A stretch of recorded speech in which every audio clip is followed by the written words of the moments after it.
YouTube channel medical and nurses सब।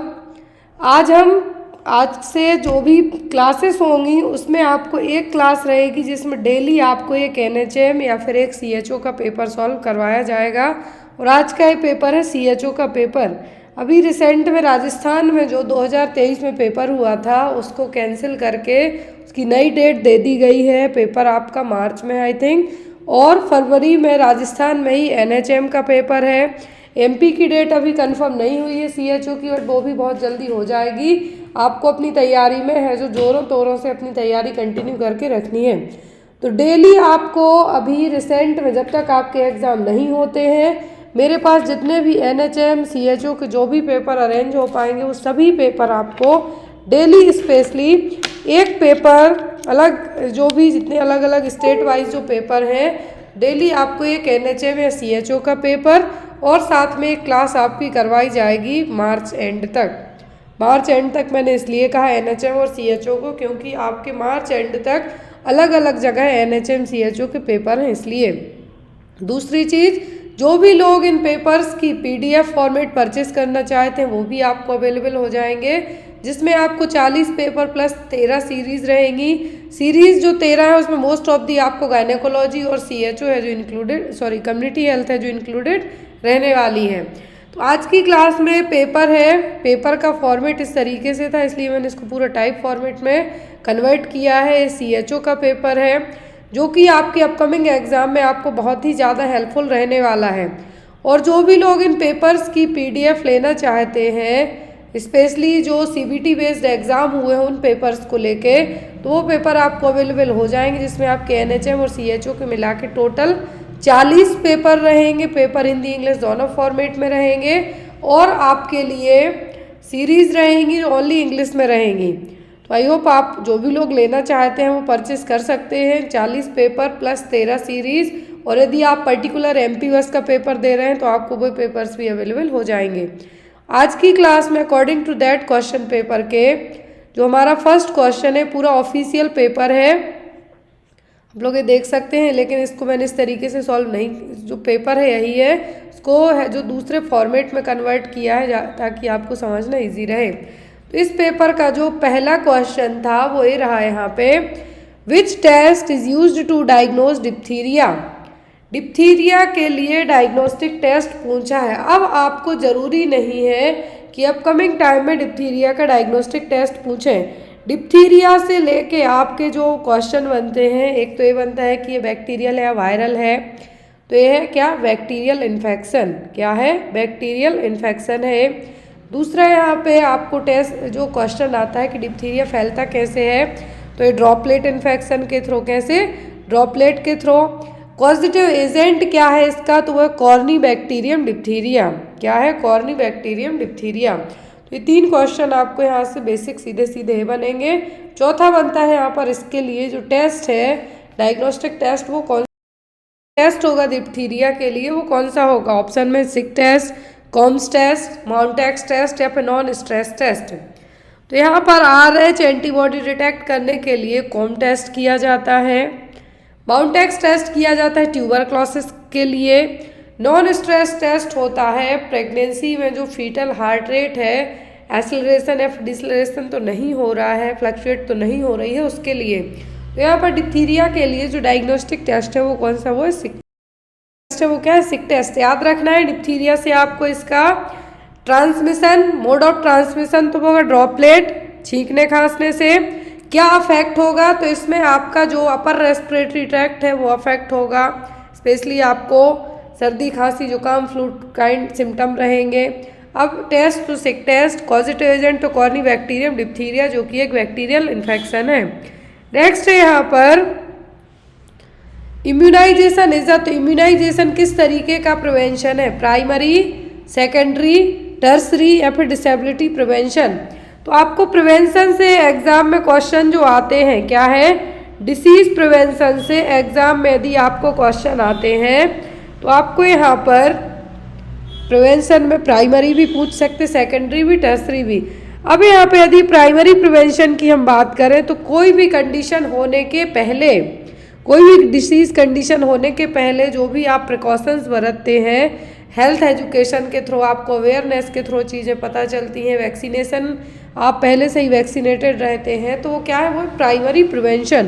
That means disease हुई नहीं है बट उसके लिए आप पहले से ही क्या है, अवेयर हैं, इम्यूनाइजेशन करा लेते हैं, वैक्सीनेशन करा लेते हैं। हेल्थ एजुकेशन के थ्रू आपको अवेयरनेस है कि ये चीज़ करने से आपको कोई कंडीशन हो सकती है, तो वो सब किस में आएगा, प्राइमरी प्रिवेंशन में। सेकेंडरी प्रिवेंशन में आएगी आपकी स्क्रीनिंग। कोई भी डिसीज़ आपको हो गई, सर्दी खांसी जुकाम बुखार हो गया, अब आपको उस पर्टिकुलर डिसीज़ को पता करना है, टेस्ट वगैरह कराते हैं, आप स्क्रीनिंग कराते हैं, तो वो आपका क्या आएगा, secondary prevention to identify the disease और इन अर्लीस्ट फेज, मतलब पहली फेज़ में ही पता करना है यदि आपको क्या प्रॉब्लम है, तो वो सेकेंडरी, मतलब कॉम्प्लिकेशन की तरफ आपको नहीं बढ़ना है, सेकेंड स्टेज में ही आपको क्या हो जाना है, ठीक हो जाना है। टर्सरी में आता है कि यदि आफ्टर द डिसीज़ आपको कुछ कॉम्प्लिकेशन डेवलप हुए हैं तो उसको आप कैसे हैंडल करेंगे, कैसे मैनेज करेंगे। तो यहाँ पर यदि इम्यूनाइजेशन से क्वेश्चन करें, वैक्सीनेशन, हेल्थ एजुकेशन, तो वो आएगा आपका प्राइमरी प्रिवेंशन।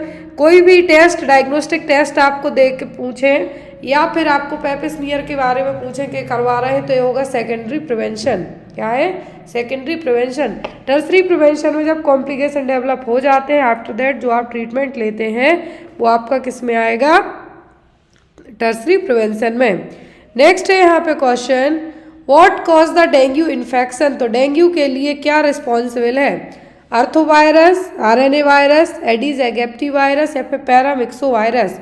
तो यहाँ पर डेंगू के लिए जो डेंगू का यदि इन्फेक्शन पूछे तो डेंगू के लिए यदि मॉस्क्यूटो की बात करें तो वो क्या है, एगिप्टी, एडीज एगिप्टी मॉस्क्यूटो, जो कि एलोपिक्टस मॉस्क्यूटो फैमिली से बिलोंग करेगा। लेकिन यहाँ पे यदि आपको वायरस पूछें तो डेंगू वायरस, क्या है, डेंगू वायरस और एडीज एगिप्टी वायरस ऑप्शन में आपको नहीं है, सॉरी ऑप्शन में आपको डायरेक्ट मॉस्क्यूटो नहीं, यहाँ पे वायरस पूछा है, तो वो क्या है यहाँ पर, एडीज एगिप्टी वायरस, जो कि डेंगू के लिए रिस्पॉन्सिबल है। डेंगू के लिए ही ब्रेक बॉर्न फीवर के नाम से भी जाना जाता है, क्यों, या फिर हड्डी तोड़ बुखार, मतलब कि इसमें आपके जितने भी जॉइंट्स है वहाँ पे तो दर्द होगा ही, साथ ही साथ आपकी आँखों में दर्द होगा, आँखों के यहाँ पे आपको पेन होगा, पूरी बॉडी में आपको फ्लू जैसे ही सिम्टम रहेंगे, लेकिन बुखार है जो बहुत हाई रहेगा, प्लेटलेट्स काउंट है जो बहुत ज़्यादा डाउन जाएगा आपको, ये एग्ज़ाम में आपको पूछा जाता है। तो यहाँ पर आपको याद रखना है कि जो एडीज मॉस्क्यूटो है, क्या है, एडीज मॉस्क्यूटो है, इसके थ्रू जीका, चिकनगुनिया भी है जो फैलता है, ये भी याद रखें। लेकिन एडीज एगिप्टी, तो इससे क्या होगा यहाँ पे, डेंगू, क्या है, डेंगू। नेक्स्ट क्वेश्चन है, vitamin C is also known as, ये क्वेश्चन अभी इसी तरीके से रिलेट करता हुआ B2, विटामिन B2 को पूछा है, केमिकल नेम पूछा गया है, HSSC एग्जाम में 31 तारीख को पेपर हुआ है। विटामिन सी का दूसरा नाम क्या है, टोकोफेरॉल, पेंटोथेनिक एसिड, वेनिलिक एसिड या फिर एस्कॉर्बिक एसिड। तो आपको सभी विटामिन के, क्या है, सभी विटामिन के केमिकल नाम हैं जो याद रखने हैं, केमिकल नाम और इनसे होने वाली प्रॉब्लम्स। तो यहाँ पे यदि हम बात करें विटामिन सी, तो विटामिन सी का केमिकल नाम क्या है, एस्कॉर्बिक एसिड, क्या है, एस्कॉर्बिक एसिड। विटामिन ए के लिए कहा जाता है रेटिनॉल, विटामिन डी कहलाता है कैल्सीफेरॉल, टोकोफेरॉल है जो यहाँ पर ये क्या है, ये विटामिन ई, याद रखें, tocopherol vitamin E, ascorbic acid vitamin C, pantothenic acid यहाँ पर ये क्या है, B5, क्या है यहाँ पर ये, B5। अब यदि हम बात करें पूरे विटामिन की, तो यहाँ पे आपको एग्जाम में ये क्वेश्चंस आते ही आते हैं, इनसे होने वाली प्रॉब्लम्स। विटामिन सी से होने वाली प्रॉब्लम क्या होती है, डेफिशिएंसी होती है, स्कर्वी, क्या है, स्कर्वी। टोकोफेरॉल एक एंटीऑक्सीडेंट के साथ साथ एंटी स्टेरिलिटी विटामिन भी कहलाएगा। क्लियर। विटामिन सी की ज़रूरत है जो इन्फेक्शन में भी इन्फेक्शन से रिकवर होने में, इन्फ्लामेशन से रिकवर होने में भी पड़ती है। फिर यहाँ पे यदि बात करें कौन सा विटामिन है जो जितने भी लोग वेजिटेरियन हैं उनमें उसकी डेफिशिएंसी हो सकती है, तो होता है विटामिन B12 और साइनोकोबालमिन, क्योंकि विटामिन B12 सबसे ज़्यादा जो नॉनवेज या फिर मांसाहारी आइटम्स होते हैं उन्हीं में बस प्रेजेंट रहता है। तो यहाँ पे आपको सभी विटामिन, क्योंकि यहाँ पर आप ये नहीं सोचें कि विटामिन सी बस मिलेगा, आपको जितने भी विटामिन हैं वो उनसे होने वाली डेफिशिएंसी और उनके केमिकल नेम, तीन चीज़ें ज़रूर याद रखनी है। नेक्स्ट क्वेश्चन है आपका, tuberculosis is caused by, tuberculosis है जो किसके थ्रू होगा, साल्मोनेला, स्ट्रेप्टोकोकस, स्टेफाइलोकोकस या फिर माइकोबैक्टीरियम। बहुत ही सिंपल सा क्वेश्चन है। तो ट्यूबरक्लोसिस के लिए जो रिस्पॉन्सिबल है वो क्या है, माइकोबैक्टीरियम। क्या है, माइकोबैक्टीरियम ट्यूबरक्लाई। इसके लिए जो डायग्नोस्टिक टेस्ट होता है टीबी के लिए वो होता है ट्यूबरक्लिन टेस्ट और माउंटेक्स टेस्ट, जिसमें प्रोटीन डेरिवेटिव पीपीडी इंजेक्ट किया जाएगा, पीपीडी इंजेक्ट किया जाएगा 10 mm इन ड्यूरेशन तक। यदि इन सर्किल बनाया जाएगा उसमें रेडनेस आती है, मतलब टीबी आपकी क्या है, पॉजिटिव निकली है। अब वो रीडिंग कितने टाइम में पढ़ते हैं, तो 48 से 72 घंटे के अंदर इंट्राडर्मल रूट से पीपीडी इंजेक्ट किया जाएगा। ये बेसिक क्वेश्चन है, याद रखना है आपको, यहाँ पे ऐड करने की ज़रूरत नहीं, बट फिर भी मैं आपको यहाँ पे शॉर्ट वे में ऐड कर देती हूँ। पीपीडी जो प्रोटीन डेरिवेटिव्स हैं इंट्राडर्मल, क्या है, इंट्राडर्मल इंजेक्ट किए जाएंगे। रीडिंग की बात करें हम तो रीडिंग है जो 48 से 72 घंटों में, यदि एग्जाम में आपको 48 भी है 72 भी है तो आप 72 को मार्क कीजिए। क्लियर। 10 mm इन ड्यूरेशन, क्या है, 10 mm इन ड्यूरेशन के लिए आपको यहाँ पे क्या करना है, 10 mm का जो सर्किल बनाना है। यदि वो पूरी उसमें रेडनेस आ जाती है दैट मीन्स टीबी क्या है, पॉजिटिव है। अब यहाँ पर ट्यूबरक्लिन टेस्ट या फिर माउंटेक्स टेस्ट के नाम से यहाँ पे जो टेस्ट है वो किया जाता है। क्लियर है। नेक्स्ट वन है क्वेश्चन आपका, इसकी ड्रग्स भी पूछी जाती हैं। जो डॉट्स रेजिमेन है वो इसके ट्रीटमेंट में यूज़ किया जाता है। यदि मिनिमम ड्यूरेशन की बात करें हम तो कितना, 6 मंथ तक, कितना है, 6 मंथ तक। नेक्स्ट क्वेश्चन है यहाँ पे आपका, द फ्रेशली प्रिपेयर्ड ORS तो नॉट बी यूज आफ्टर, तो जो ORS है क्या है, जो फ्रेशली प्रिपेयर्ड ORS है इसको कितने घंटे के बाद यूज़ नहीं करना है, 6 घंटे के, 12 घंटे के, 18 घंटे के कि 24 घंटे के। ORS के आपको एग्जाम में, ORS के आपको एग्जाम में कंपोनेंट पूछे जाते हैं। क्या है, कंपोनेंट है जो ORS के आपको पूछे जाते हैं। दूसरी चीज़ यहाँ पर आपको ORS के कंपोनेंट्स के साथ साथ कितना इसमें ऑस्मोलैरिटी है वो पूछी जाती है। तो यदि आपको ये डायरेक्ट याद नहीं होता है तो आपको एक काम करना है, इसके लिए ORS का WHO के थ्रू जो ORS की WHO की वेबसाइट पे जाइए आप और ORS बस है जो टाइप कीजिए, पूरी आपको ORS की डिटेल मिल जाएगी। क्योंकि ज़रूरी नहीं कि 24 घंटे वाला बस पूछें कि एक बार जो पैकेट घोला 24 घंटे के अंदर आपको यूज़ करना है। आफ्टर दैट 24 आवर आपको इसको क्या कर देना है, डिस्कार्ड कर देना है। ORS में सोडियम क्लोराइड रहता है, पोटेशियम क्लोराइड रहेगा, सोडियम सिट्रेट रहेगा और जो ग्लूकोज रहता है वो रहता है एनहाइड्रोक्सी डेक्सट्रोज के फॉर्म में। ये आप याद रखें, एग्जाम में आपको आता है। पानी को गर्म करना है, उसको ठंडा करना है, देन आफ्टर आपको उसमें क्या करना है, ORS है जो घोलना है। लेकिन 24 घंटे के अंदर जो घुला हुआ घोल है आपका उसको डिस्कार्ड कर देना है। क्लियर है। नेक्स्ट वन, यदि एक चीज़ और पूछें कि जो ORS का आप 1 लीटर घोलते हैं ORS, तो यहाँ पर कितने ग्राम इसमें ग्लूकोज रहता है, तो होता है 20 ग्राम। ये भी आपको रिसेंट में एग्जाम में आ चुका है। नेक्स्ट क्वेश्चन है यहाँ पे, विच of the following disease is caused by bacteria, तो इनमें से बैक्टीरियल डिसीज कौन सी है, हेपेटाइटिस ए, टाइफॉइड, मीजल्स या फिर पोलियो। तो हेपेटाइटिस ए एक वायरल इन्फेक्शन है, इसके लिए यहाँ पे बात करें हम तो फीको ओरल रूट के थ्रू फैलता है। एक्यूट एक डिसीज कंडीशन है जिसमें लिवर में ही प्रॉब्लम होगी। मीजल्स, तो मीजल्स किससे फैलता है, तो ये भी वायरल है। क्या है, मीजल्स किससे फैलता है, वायरस से, मॉर्वी वायरस, याद रखना है इसका नाम। सिंगल स्ट्रैंडेड, क्या है यहाँ पर, एक RNA वायरस है। RNA वायरस का नाम क्या है, मॉर्वी वायरस। क्या है, मॉर्बिली वायरस, या फिर आप इसको एग्जाम में पैरामिक्सो वायरस के नाम से याद रखें, क्योंकि आपको मॉर्बिली वायरस तो एग्जाम में नहीं आता है क्योंकि फैमिली का नाम है पैरामिक्सो वायरस। पैरामिक्सो वायरस किसका है, मीजल्स का। पोलियो का तो पोलियो वायरस ही है यहाँ पे। टाइफॉइड एक यहाँ पे बैक्टीरियल इन्फेक्शन है जो कि साल्मोनेला टाइफी से, किससे, साल्मोनेला टाइफी से फैलता है, साल्मोनेला टाइफी से। इसी के लिए एंट्रिक फीवर, क्या है, एंट्रिक फीवर के नाम से भी जाना जाता है। एग्जाम में आया था अभी जो HSSC का पेपर हुआ है, कि टाइफाइड को दूसरे किस नाम से जाना जाता है, तो वो है एंट्रिक फीवर। याद रखना है, टाइफाइड साल्मोनेला टाइफी से फैलेगा। एंट्रिक फीवर होता कैसे है, गंदे खाने पीने के कारण, गंदा पानी पीने के कारण। जो लोग बहुत गोलगप्पे वगैरह खाते हैं ठेलों पे खड़े होकर, उनको सबसे ज़्यादा होने की दिक्कत होती है। Next one, which of the following is a water borne disease, तो इनमें से कौन सी है जो कि एक वाटर बॉर्न डिसीज है? कोलेरा, मलेरिया, ट्यूबरक्लोसिस या फिर इन्फ्लुएंजा। तो वाटर बॉर्न डिसीज मतलब गंदे पानी के कारण हो सकती है, तो वो है यहाँ पर ओनली कोलेरा। क्या है? कोलेरा, जो कि विब्रियो कोलेरा से होगी। यहाँ पे क्या है? Vibrio cholera. विब्रियो कोलेरा इसके लिए क्या है? रिस्पॉन्सिबल है। इसका एक और क्वेश्चन एग्जाम में आता है, वो है rice water stool.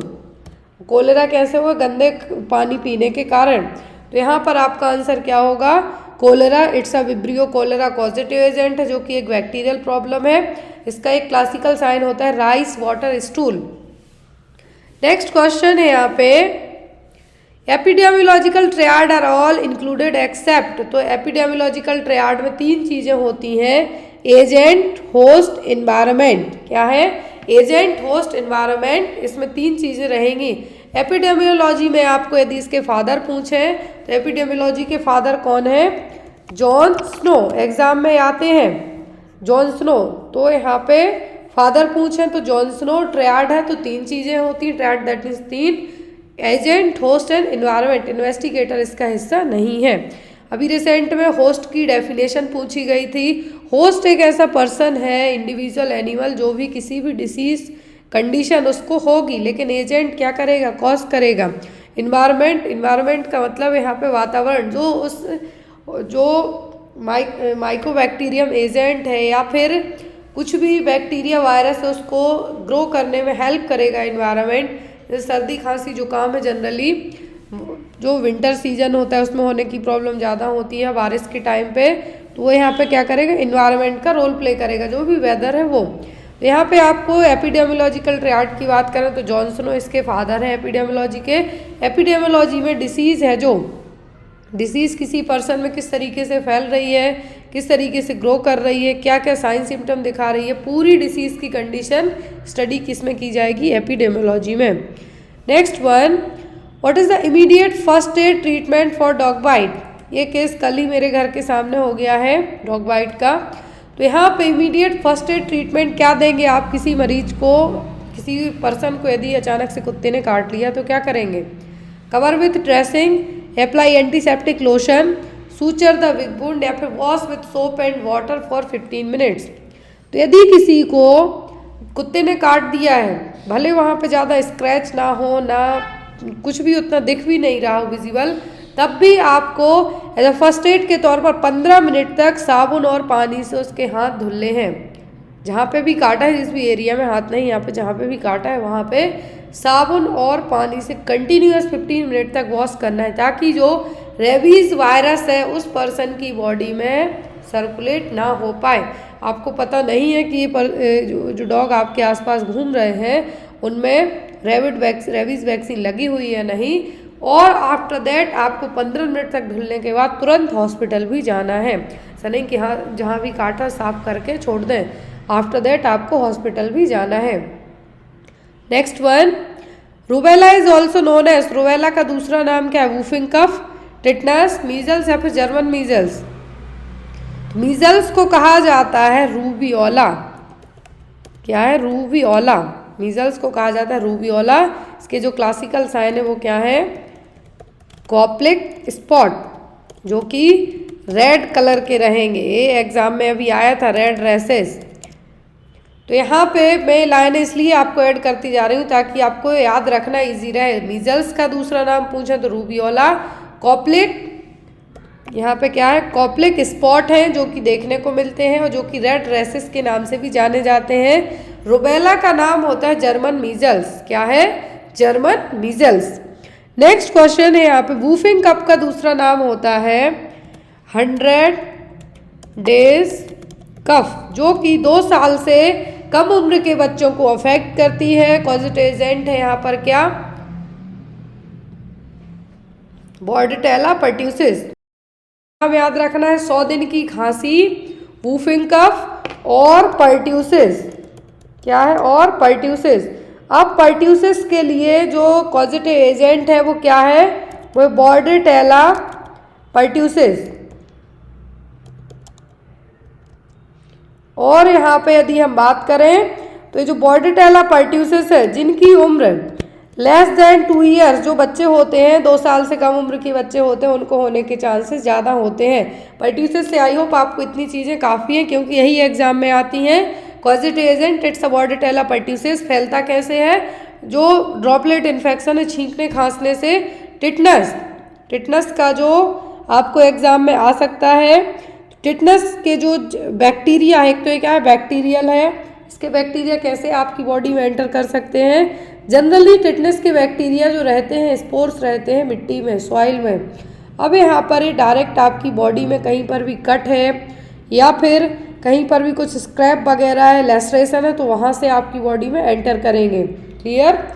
Next question है यहाँ पे आपको, DPT vaccine is administered by which method. तो डीपीटी वैक्सीन किस मेथड से दी जाती है, ओरल, इंट्रामस्कुलर, इंट्राडर्मल, सबक्यूटेनियस। तो जो डीपीटी वैक्सीन दी जाती है वो दी जाती है इंट्रामस्कुलर रूट से। डिप्थीरिया, पर्ट्यूसिस, टिटनस किस रूट से, इंट्रामस्कुलर रूट से वैक्सीन दी जाती है। नाउअडेज डीपीटी के साथ साथ पेंटावैलेंट, क्या है, पेंटावैलेंट वैक्सीन, मतलब इसमें 5 वैक्सीन एक साथ होती हैं, जिसमें रहेगी आपकी diphtheria, pertussis, tetanus plus hepatitis B plus haemophilus influenza type B, HIV, haemophilus influenza type B है जो इंक्लूड रहेगी। IM रूट से है जो दी जाएगी, कहाँ पर, वास्टस लैटरलिस मसल्स में। ये आप याद रखें, छोटे छोटे टर्म्स में इसीलिए इंक्लूड करते जा रही हूँ ताकि आपको इजीली याद रहे। अब यहाँ पर इंट्राडर्मल की बात करें तो इंट्राडर्मल से ओनली BCG दी जाती है। सबक्यूटेनियस ओनली मीजल्स दी जाती है आफ्टर कंप्लीटिंग द 9 मंथ, कब, 9 महीने के बाद। BCG दी जाती है at the time of birth, कब, at the time of birth. और यदि नहीं दे पा रहे हैं तो 1 ईयर की एज तक इसको दे सकते हैं। इंट्रामस्कुलर में आपकी पेंटावैलेंट दी जाएगी। क्लियर। पेंटावैलेंट वैक्सीन में 5 वैक्सीन इंक्लूडेड रहेंगी। न्यूमोकोकल वैक्सीन दी जाती है, वो भी इसी रूट से दी जाएगी। ओरल में only OPV and rotavirus, rotavirus दी जाती है किसके लिए, डायरिया को प्रिवेंट करने के लिए। यहाँ पे आपको डायरिया के लिए रोटावायरस दी जाएगी, ओरल, कितना, 5 ड्रॉप्स। ये याद रखें, जैसे ओरल पोलियो की 2 ड्रॉप्स होती हैं, इसकी यहाँ पे क्या रहेंगी, 5 ड्रॉप्स। क्लियर। छोटे छोटे टर्म से आपको याद रखना है। तो यहाँ पे OPV कब तक दी जाती है, 5 साल की उम्र तक पोलियो से प्रिवेंट करने के लिए।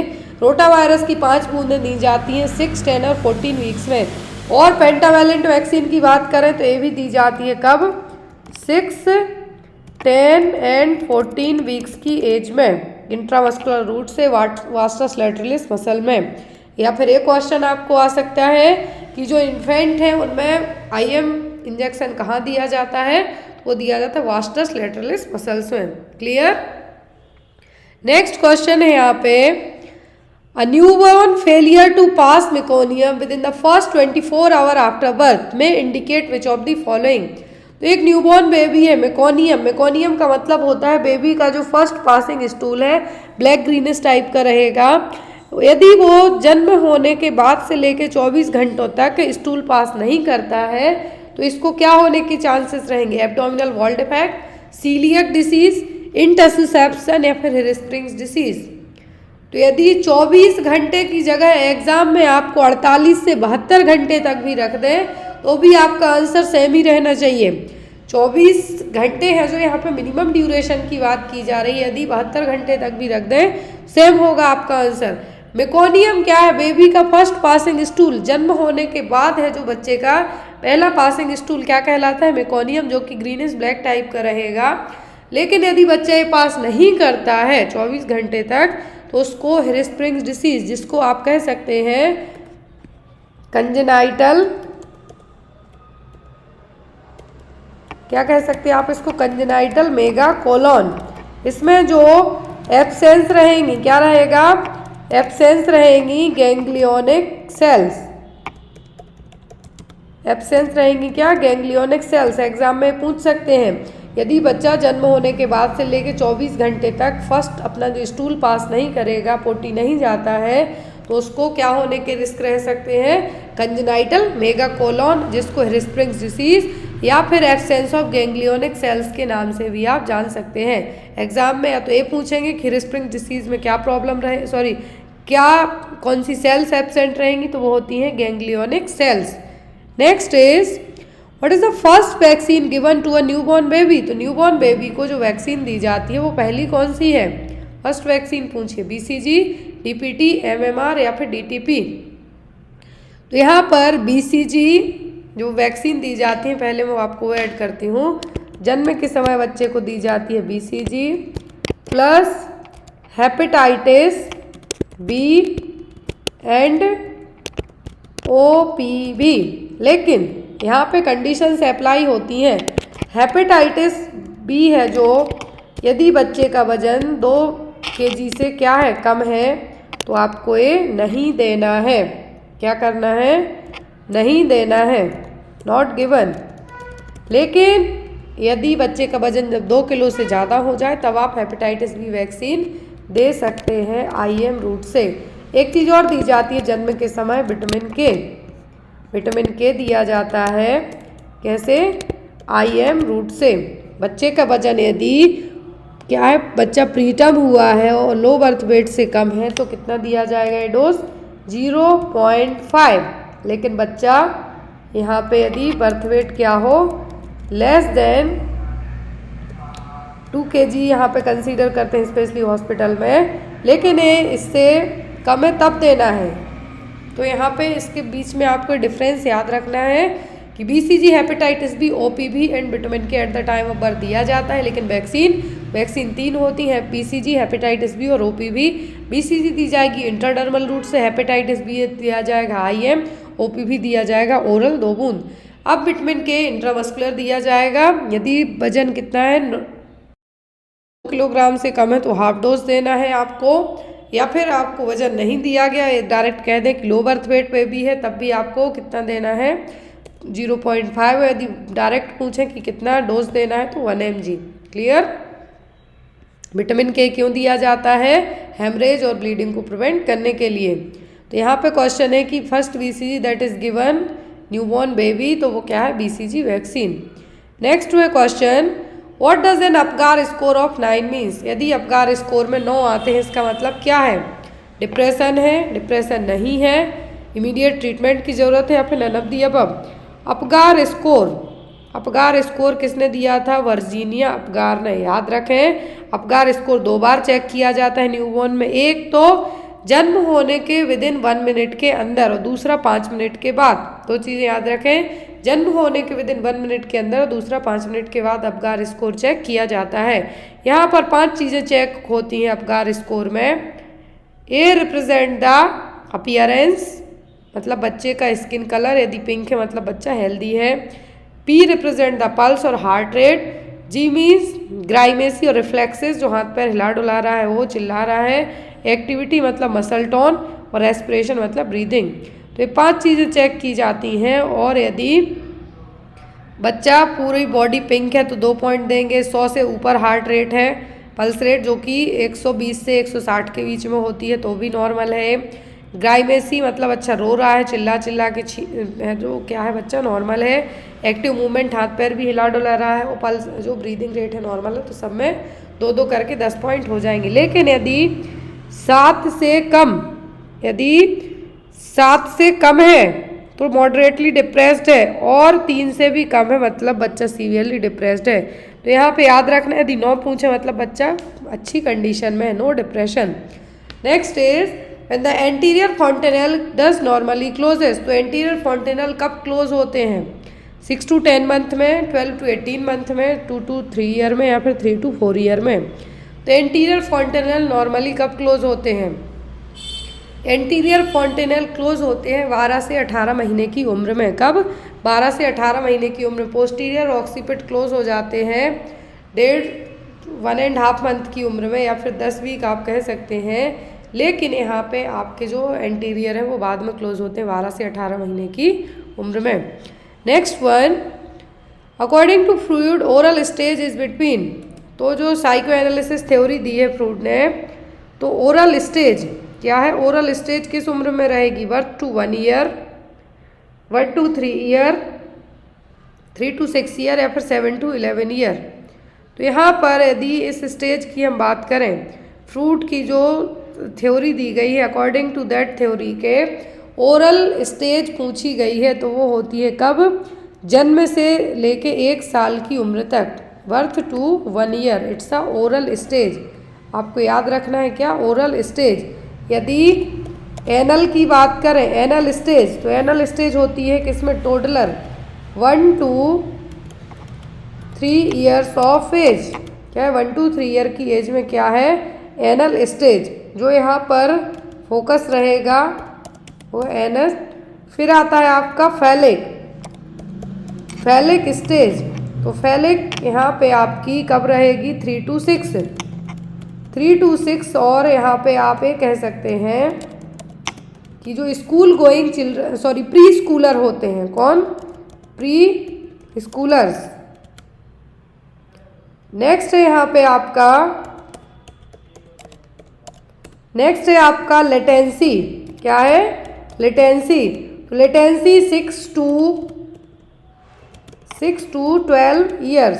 क्या है, 6 to 12 ईयर्स। और जो बच्चे स्कूल गोइंग बच्चे हैं उनके लिए है। फिर आपका आता है genital.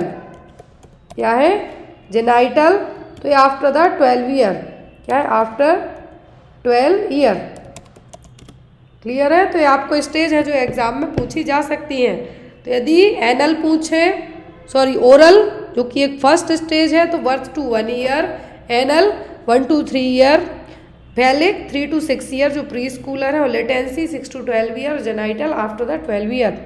Next one, what is the first aid treatment for choking. तो फर्स्ट एड से जो क्वेश्चन आने हैं आपको, एक तो डॉग बाइट हो गया, दूसरा हो गया चोकिंग। ये क्वेश्चन बेसिक है, एग्जाम में आते हैं। चोकिंग का फर्स्ट एड ट्रीटमेंट क्या है, call for ambulance, try to remove object with the finger, give fluids to drink, give sharp back blow between shoulder blade. First aid treatment क्या है choking का, तो चोकिंग का फर्स्ट एड ट्रीटमेंट होता है कि sharp back blow between the shoulder blade. यहाँ पे हेमलिज मैन्यूवर ऐड कर दें तो आपको वो है जो मार्क करनी है, लेकिन जब वो नहीं और आपको इस तरीके से ऑप्शन है, तो यहाँ पे आपको 5 back blow between the shoulder blade, shoulder blade के बीच में 5 बैक ब्लो देना है, अपनी फिस्ट क्लोज करके उसके थ्रू। और एब्डोमिनल थ्रस्ट, आपको अपने दोनों हाथों से, जिस भी पर्सन को चोकिंग की कंडीशन है, दोनों हाथों से पीछे की तरफ जाके आगे की तरफ हाथ क्लोज करके उसको पूरा कवर करके 5 एब्डोमिनल थ्रस्ट और 5 शार्प बैक ब्लो देना है, जिसको कहा जाता है Heimlich manoeuvre. Clear. Next one, what is the route of BCG. तो बीसीजी का रूट क्या होता है, इंट्राडर्मल। यहाँ पे आपको उतना एक्सप्लेन करने की जरूरत नहीं, क्योंकि स्टार्टिंग में ही हमें देख चुके हैं। नेक्स्ट है excessive production of growth hormone in child is called as. यदि बच्चे में ग्रोथ हार्मोन का ज़्यादा प्रोडक्शन होता है तो उसको क्या हो सकता है, ग्वाइटर, कुशिंग सिंड्रोम, एक्रोमेगाली या फिर जिजेंटिज्म। तो यदि ग्रोथ हार्मोन का एक्सेसिव मतलब ज़्यादा प्रोडक्शन होता है तो क्या कहलाएगा, जिजेंटिज्म। यदि एडल्ट में होता है तो एक्रोमेगाली, लेकिन बच्चे में हो रहा है तो क्या है, जिजेंटिज्म। याद रखना है, बच्चे में जिजेंटिज्म, एडल्ट में क्या कहलाएगा, एक्रोमेगाली। इस एक्सेसिव ग्रोथ हार्मोन की प्रोडक्शन के कारण बच्चे की जो स्ट्रेचर है वो एज कम्पेयर टू नॉर्मल, बच्चे की हाइट भी ज़्यादा लंबी हो जाएगी, बोन्स डिफॉर्म्ड रहेंगी, मतलब लंबी रहेंगी, लेकिन उतना जो बच्चा है उतना प्रॉपर तरीके से डेवलप नहीं हो पाएगा। Next one, diarrhoea is more common in. तो डायरिया होने के चांसेस किस में ज़्यादा रहेंगे, incorrect infant feeding, artificial feeding, lack of breast feeding या फिर अर्ली वीनिंग होगा। जो बच्चे आर्टिफिशियल फीड करते हैं या फिर बॉटल फीडिंग, क्या है, बॉटल फीडिंग वाले बेबी हैं, उनमें अर्ली वीनिंग वाले बच्चे में स्टंटिंग देखने को मिल सकती है। स्टंटिंग का मतलब है समय के पहले यदि 4 महीने की उम्र में बच्चे को खाना पीना खिलाना स्टार्ट कर दिया तो बच्चे का पेट तो बढ़ेगा ही, हाथ पैर के यहाँ पे बहुत ज़्यादा फैट जमा होगा जिसके कारण बच्चे में प्रॉब्लम्स ही होंगी। तो यहाँ पर डायरिया का जो मेन रीज़न होगा यहाँ पे वो होगा बॉटल फीडिंग बेबीज़ या फिर artificial feeding babies. Next one, what is the normal length of the newborn baby? तो नॉर्मल लेंथ कितनी होती है न्यूबॉर्न बेबी की? 15 इंच, 20 इंच, 25 इंच या फिर 30 इंच? कितनी है जो लेंथ हो सकती है बेबी की?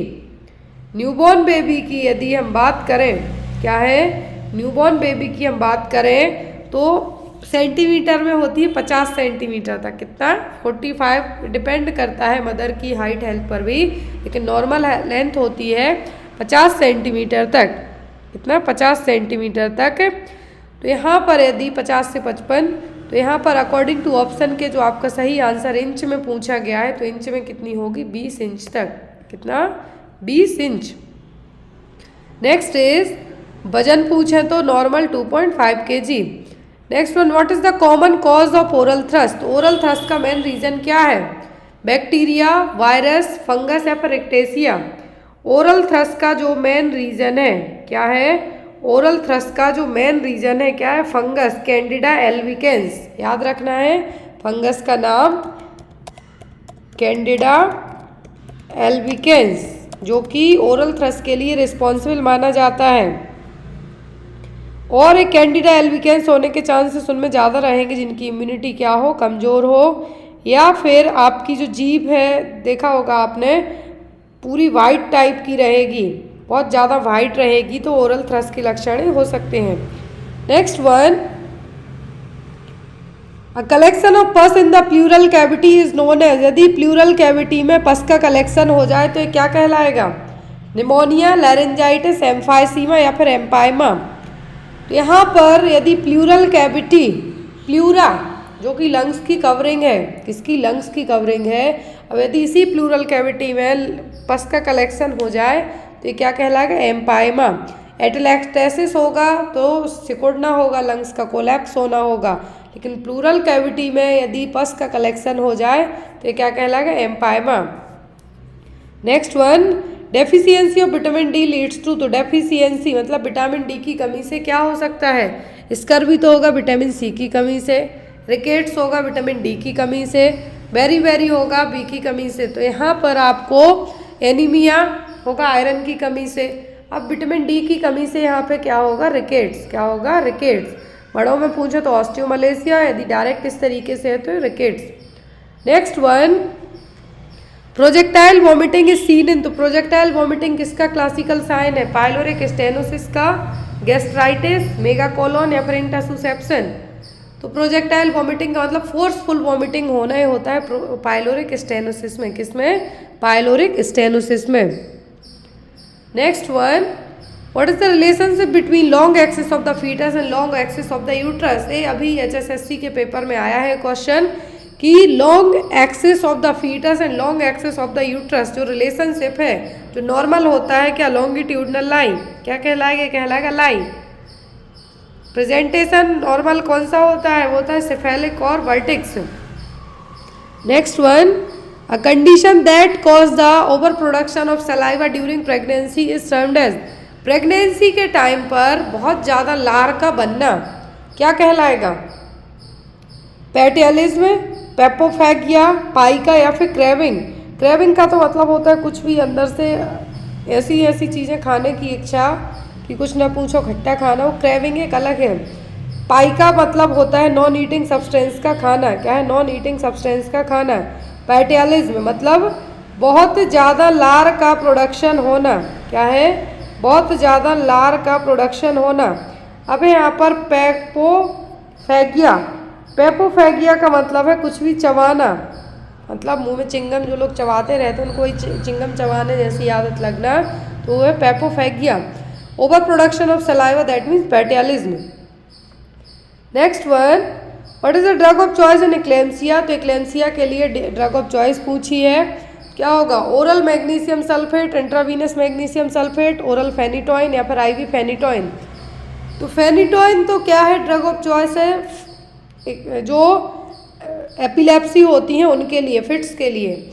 लेकिन एक्लेम्सिया की पूछिए तो वो क्या है, IV मैग्नीशियम सल्फेट MgSO4 है जो दिया जाएगा। एक्लेम्सिया क्या है, प्रेगनेंसी इंड्यूस्ड हाइपरटेंशन, लेकिन साथ ही साथ में जो एपिलेप्टिक फिट्स का आना भी, क्या है, फिट्स का आना भी। Next one, which hormone is responsible for hyperemesis gravidarum. तो हाइपरेमेसिस ग्रेविडेरम के लिए कौन सा हार्मोन रिस्पॉन्सिबल है? हाइपरेमेसिस ग्रेविडेरम का मतलब है प्रेगनेंसी में होने वाली वॉमिटिंग। रिलैक्सिन भी रिलीज होता है, प्रोजेस्टेरोन भी रिलीज होता है, ह्यूमन प्लेसेंटल भी होता है और HCG भी होगा। लेकिन मैंने रिलीज होने को कहा है, ना कि हाइपरेमेसिस ग्रेविडेरम के लिए।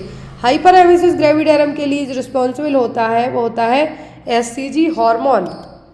क्या है यहाँ पे? HCG hormone, human chorionic gonadotropin hormone. Pregnancy में जो जी मचलाता है, वॉमिटिंग होती है, उसके लिए HCG का ओवर प्रोडक्शन रिस्पॉन्सिबल है। दूसरी चीज़, HCG जो प्रेगनेंसी में कंफर्म किया जाता है कौन से हार्मोन के थ्रू, तो HCG हार्मोन के थ्रू ही पता चलेगा। तीसरी चीज़ यहाँ पे नोजिया वॉमिटिंग है, कब तक हो सकते हैं hyperemesis gravidarum? Most of the 80% cases में फर्स्ट ट्राइमेस्टर में बस रहते हैं, आफ्टर दैट अपने आप सबसाइड हो जाते हैं। अब इस HCG को रिलीज़ कौन करता है? इसको रिलीज़ करती हैं syncytiotrophoblast cells, syncytiotrophoblast cells. Next one, which of the following stage of labour would the nurse assist crowning. Crowning कौन सी स्टेज में देखने को मिलेगी? मतलब जो फीटल हेड है वो विजिबल होना स्टार्ट होगा, किस स्टेज में होगा? First, second, third, fourth. तो फर्स्ट स्टेज में सर्विक्स डायलेट होगी, कितना? 10 centimetre. Second, foetal expulsion stage कहलाती है, कौन सी? Foetal expulsion stage. तीसरी स्टेज कहलाती है क्या? Placental expulsion. फोर्थ को कहते हैं हम क्या? ऑब्जर्वेशनरी स्टेज। क्या है ऑब्जर्वेशनल स्टेज? बच्चे को भी ऑब्जर्व करना है, माँ को ऑब्जर्व भी करना है। मोस्ट ऑफ दी माँ को ऑब्जर्व किया जाएगा यहाँ पे। तो यहाँ पे फर्स्ट स्टेज क्या है? लेबर में सर्विक्स डायलेट होना 10 centimetre. Second stage foetal expulsion stage है और इसी स्टेज में क्राउनिंग देखने को मिलेगी। तीसरी होती है प्लेसेंटल एक्सपल्सन स्टेज। चौथी होती है माँ को ऑब्जर्व करना है कि बहुत ज़्यादा ब्लीडिंग तो नहीं हो रही है, यूट्रस प्रोलैप्स तो नहीं हो रही है। ये सभी चीज़ें आपको क्या करनी है? मेजर करनी है, चेक करनी है। Next one, pale white vaginal discharge for the first fortnight during puerperium is. Pale white colour का वेजाइनल डिस्चार्ज हो रहा है first fortnight during the puerperium, तो ये क्या कहलाएगा? रूब्रा, सिरोसा, अल्वा या फिर ट्यूना। तो यहाँ पर वाइट कलर की बात की जा रही है, तो एंड में होता है। इनिशियल टाइम पर रूब्रा होगा, सिरोसा होगा, ट्यूना होता नहीं है। 3 वर्ष होते हैं, rubra, serosa, Alva. White colour का जब स्टार्ट हो जाए तो ये कहलाएगा लोचिया एल्वा। क्या कहलाएगा? Lochia alba. Next one, puerperium. तो परपीरियम पीरियड होता है कितना? 42 दिनों का, 42 डेज का। Next one, stage 1 of labour includes which phases is the correct order. First stage में 3 फेज होती हैं, तो वो 3 फेज यहाँ पे कौन सी हैं? करेक्ट सीक्वेंस बताना। ऑप्शन में है transition, latent, active, latent active transition, active transition latent या फिर एक्टिव लेटेंट ट्रांजिशन। तो यहाँ पर फेजेस हैं, क्या है? फर्स्ट स्टेज ऑफ लेबर की जो फेजेस हैं 3 होती हैं। लेटेंट, 3 फेज होती हैं। पहली होती है लेटेंट, दूसरी एक्टिव, तीसरी ट्रांजिशन। लेटेंट फेज में यहाँ पे देखिए फर्स्ट स्टेज की जो लेटेंट फेज है, इसमें माइल्ड और शॉर्ट क्या होंगे? कॉन्ट्रैक्शंस आएंगे, जिसमें सर्विक्स कितनी डायलेट होगी? 0 to 3 सेंटीमीटर सर्विक्स क्या होगी? डायलेट। क्लियर? ये फर्स्ट फेज है और जो कि 6 से 8 घंटे में, कितना? 6 to 8 आवर्स तक चलेंगे। नॉर्मल बात की जा रही है यहाँ पे। फिर आती है आपकी कौन सी? एक्टिव। क्या है यहाँ पे? एक्टिव, जो कि सेकंड फेज है। इसमें मॉडरेट से, मतलब जो कॉन्ट्रैक्शन स्लो आ रहे थे, मॉडरेट से क्या होंगे? स्ट्रॉन्ग होंगे। अब इसमें सर्विक्स जो कितनी डायलेट होगी, 4 to 7 सेंटीमीटर सर्विक्स डायलेट होगी। क्लियर। और यहाँ पर यदि फर्स्ट टाइम प्रेगनेंसी रही है तो ये 4 आवर तक ही, 4 to 6 आवर ही चलेंगे, 4 आवर। फिर आती है यहाँ पर आपकी ट्रांजिशन फेज। क्या है ट्रांजिशन फेज? तो इसमें कॉन्ट्रैक्शन क्या होंगे, स्ट्रॉन्ग रहेंगे आपके। क्लियर, स्ट्रॉन्ग रहेंगे। सर्विक्स 7 से 10 सेंटीमीटर डायलेट होगी, मतलब फुली डायलेट होगी। सर्विक्स 10 सेंटीमीटर डायलेट होगी। सर्विक्स इस स्टेज में आके दिखती ही नहीं है, इतनी थिन हो जाती है, और वो टर्म यूज़ किया जाता है एफास्टमेंट। एग्जाम में आता है आपको क्वेश्चन, सर्विक्स का जब ट्रांजिशनल फेज में, फर्स्ट स्टेज ऑफ लेबर की ट्रांजिशनल फेज में सर्विक्स पहुंचेगी, इनविजिबल हो जाएगी, जिसको कहा जाता है effacement of the cervix. Clear है। नेक्स्ट क्वेश्चन है the main sign of second stage of labour. तो यहाँ पे ऑप्शन में full dilatation of cervix to the birth of the baby, uterine contraction to dilatation of cervix, from birth of the baby to delivery of placenta, full expulsion of placenta until 2 hour of birth. ये है आपकी कौन सी, 4th stage, placenta निकलने के बाद से लेके 2 घंटे तक ऑब्जर्व करना। ये है from birth of the baby to delivery of the placenta, ये है 3rd स्टेज। फिर है यहाँ पे uterine contraction to dilatation of cervix, it's a 1st stage. फिर है यहाँ पे ये वाली जो ये क्या है, full dilatation of cervix to birth of the baby, it's a 2nd stage. Question में आपको कहा है कि सेकंड स्टेज की साइन क्या है, full dilatation of cervix to the birth of the baby. Next question है first foetal movement that is felt by the mothers, it's called the quickening. यहाँ पे आपको उतना एक्सपल्सन जो एक्सप्लेन करने की जरूरत नहीं है, क्योंकि ये को टिप ऑफ टंग याद है। ये फील कब होता है, 20 वीक्स की प्रेगनेंसी में। कब, 20 वीक्स के जेस्टेशनल पीरियड में।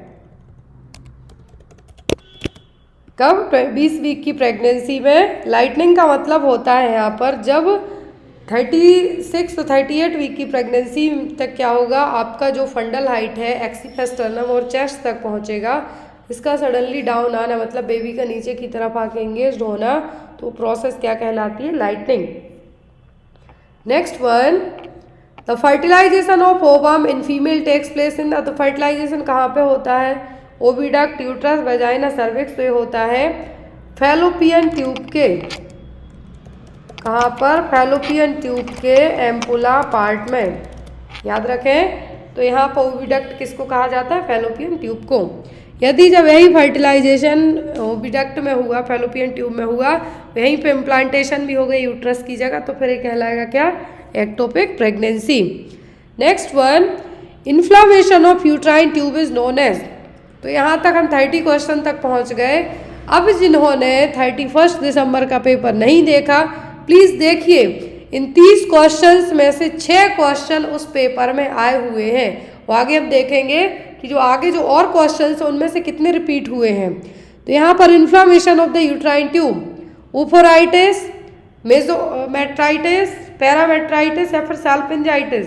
यूट्राइन ट्यूब का इन्फ्लामेशन कहलाता है साल्पिंजाइटिस। यूट्राइन ट्यूब और फैलोपियन ट्यूब एक ही नाम है, नहीं तो कंफ्यूज हो जाओ आप। फैलोपियन ट्यूब और यूट्राइन ट्यूब और ओविडक्ट तीनों सेम नाम है। इसका इन्फेक्शन, इन्फ्लामेशन कहलाएगा क्या, salpingitis. Next one, which of the following is the cause of inflammation of urethra. तो यूरेथ्रा के लिए जो कॉज है मेन क्या है, ल्यूपस, क्राउप, बर्साइटिस या फिर ट्राइकोमोनास। तो जो यूरेथ्रा के लिए इन्फ्लामेशन का कॉज होगा वो होगा ट्राइकोमोनास। क्या है, ट्राइकोमोनास। नेक्स्ट इज, एक और क्वेश्चन आपको एग्जाम में आता है, अभी जो आया हुआ है एग्जाम में, कि बच्चे को आफ्टर डिलीवरी के बाद से लेके विदिन 42 दिनों के अंदर यदि आंखों में जो कंजक्टिवल इन्फेक्शन होता है वो क्या कहलाएगा, वो कहलाता है ऑप्थेल्मिया नियोनेट्रम। क्या है, ऑप्थेल्मिया नियोनेट्रम।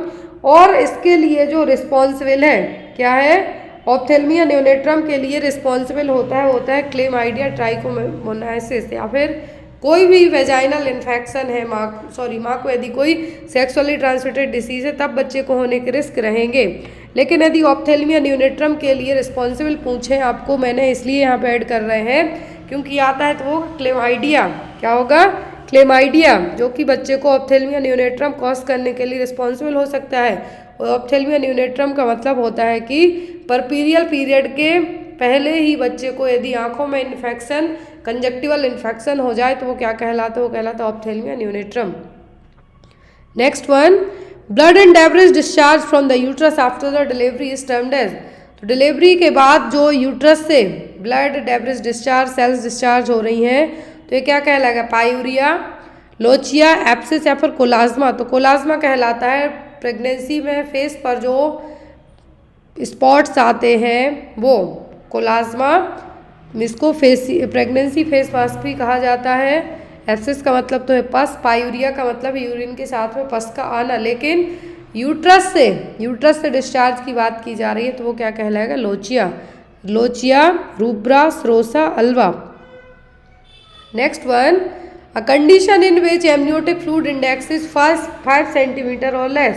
ऐसी कंडीशन जिसमें एमनियोटिक फ्लूइड इंडेक्स कितना हो, 5 सेंटीमीटर से कम हो, क्या है, ओलिगोहाइड्रोमनियास, पॉलीहाइड्रोमनियास, स्पाइना बाइफिडा या फिर एंसेफेलाइटिस। तो ये कहलाएगा क्या, 5, जो AFI एमनियोटिक फ्लूइड इंडेक्स का मतलब है क्या है, AFI 5 सेंटीमीटर से कम है। जब AFI जो एमनियोटिक फ्लूइड इंडेक्स है क्या हो, मोर देन 25 हो जाए तो ये क्या कहलाएगा, polyhydramnios. Clear. Next one, the constant phase in menstrual cycle is known as. तो कांस्टेंट फेज कौन सी कहलाती है मेंस्ट्रुअल साइकिल में, ओव्यूलेशन, ल्यूटियल, मेंस्ट्रुअल या फिर प्रोलिफरेटिव फेज। तो ये 4 फेज होती है। मेंस्ट्रुअल का मतलब जो ब्लीडिंग हो रही है वो, क्योंकि 5 से 7 दिन तक की रहती है। ल्यूटियल फेज, तो कांस्टेंट फेज कहलाती है यहाँ पे कौन सी, ल्यूटियल फेज। ये देखिए यहाँ पे आप, आई होप इमेज आपको प्रॉपर विजुअलाइज हो रही हो। क्लियर। तो यहाँ पे जो 4 फेज होती हैं, ओवेरियन साइकिल या फिर आप यहाँ पर मेंस्ट्रुअल साइकिल कह सकते हैं। तो ओवेरियन फेज होती है 1 से, यहाँ पे ओवेरियन फेज कितने दिन की होगी, 7 दिन की, 0 to 7 डेज तक की होती है जनरली। जो ब्लीडिंग टाइम होता है मेंस्ट्रुएशन फेज वो होती है 7 से 14 दिन के बीच में क्या होगी आपकी, ल्यूटियल। फिर आपका जो 21 से 28 दिन के टाइम का जो पीरियड होता है वो 14वें दिन की होती है ओव्यूलेशन फेज। लास्ट में आपकी आती है क्या, ल्यूटियल फेज और प्रोलिफरेटिव फेज। तो यहाँ पे आपको याद रखना है 0 to 7, 7 to 14, 14 to 21 और 21 to 28, इस तरीके से क्या रहेंगी, फेजेस रहेंगी। Next one, oxygenated blood enters the foetal circulation by umbilical vein through the. तो अम्बिलिकल वेन ऑक्सीजनेटेड ब्लड को कैरी करती है। 3 ब्लड वेसल्स होती हैं अम्बिलिकस में, 3 वेसल्स, वेन और आर्टरीज 3 होती हैं टोटल। तो वेन ऑक्सीजनेटेड ब्लड को कैरी करती हैं और जो आर्टरी है वो डीऑक्सीजनेटेड ब्लड को कैरी करती हैं। तो फीटल सर्कुलेशन में जो अम्बिलिकल वेन के थ्रू ऑक्सीजनेटेड ब्लड एंटर होता है तो वो कैसे होगा, इंट्राहेपेटिक वेन के through, intrahepatic artery, ductus venosus या फिर डक्टस आर्टरियोसस। तो अम्बिलिकल वेन के थ्रू जो ब्लड सर्कुलेट हो रहा है वो होगा डक्टस वीनोसस के थ्रू। किसके थ्रू, डक्टस वीनोसस के थ्रू। नेक्स्ट है, fear of height is termed as. तो यदि जिसको ऊंचाई से डर लगता है तो क्या टर्म यूज किया जाएगा, एक्रोफोबिया, एल्गोफोबिया, अगोराफोबिया, फिर गेमोफोबिया। ऊंचाई से डर लगने के लिए जो टर्म यूज होगा वो क्या होगा, वो कहलाता है एक्रोफोबिया। क्या है, एक्रोफोबिया। एल्गोफोबिया, यहाँ पे फोबिया का मतलब होता है डर लगना। क्या है, डर लगना। एल्गोफोबिया का मतलब है कि फिजिकल पेन से डर लगना। क्या है यहाँ पर, फियर ऑफ पेन, आपको कुछ भी लगे उससे डर लगना। क्या है, एल्गोफोबिया। गेमोफोबिया का मतलब होता है शादी से डर लगना। नेक्स्ट है, the most common cause of dementia. तो डिमेंशिया का मेन रीजन क्या हो सकता है, डिप्रेशन, मैनिया, एल्जाइमर्स या फिर मल्टीपल स्क्लेरोसिस। कॉमन कॉज पूछा है डिमेंशिया का तो होगा एल्जाइमर डिसीज, जो कि एल्डर एज पर्सन में कॉमन होते जाता है। Next one, false fixed belief is called. False fixed belief क्या है? इल्यूजन है, डेल्यूजन है, परसेप्शन है कि हेलुसिनेशन है? फॉल्स फिक्स्ड बिलीफ क्या कहलाएगा? तो ये कहलाता है आपका क्या? डेल्यूजन। क्या है? Delusion. Next one, what is the most common mental disorder in suicide? Suicide यदि जो लोग करते हैं उनको क्या प्रॉब्लम हो सकती है इसके कारण वो सुसाइड कर जाए, आत्महत्या कर जाए? मैनिया, अल्कोहल डिपेंडेंसी, डिप्रेशन या फिर सीजोफ्रेनिया? तो सुसाइड वो लोग करते हैं जो डिप्रेशन में रहते हैं ज़्यादातर। डिप्रेशन, जो सुसाइड का मेन रीज़न होता है वो होता है depression.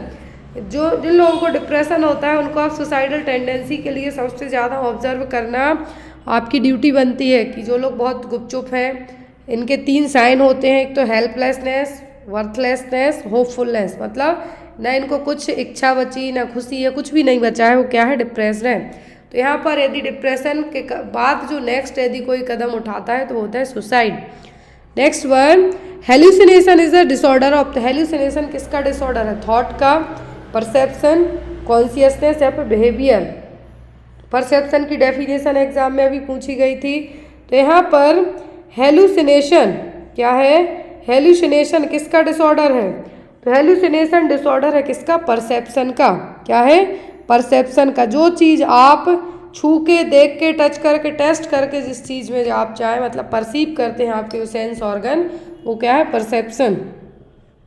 Next one, involuntary repetition और imitation of another person action is known as. तो यहाँ पर क्या कहलाएगा? किसी भी पर्सन के जो भी वर्ड हैं, क्या है? जो भी वर्ड हैं उसको रिपीट करना क्या कहलाएगा?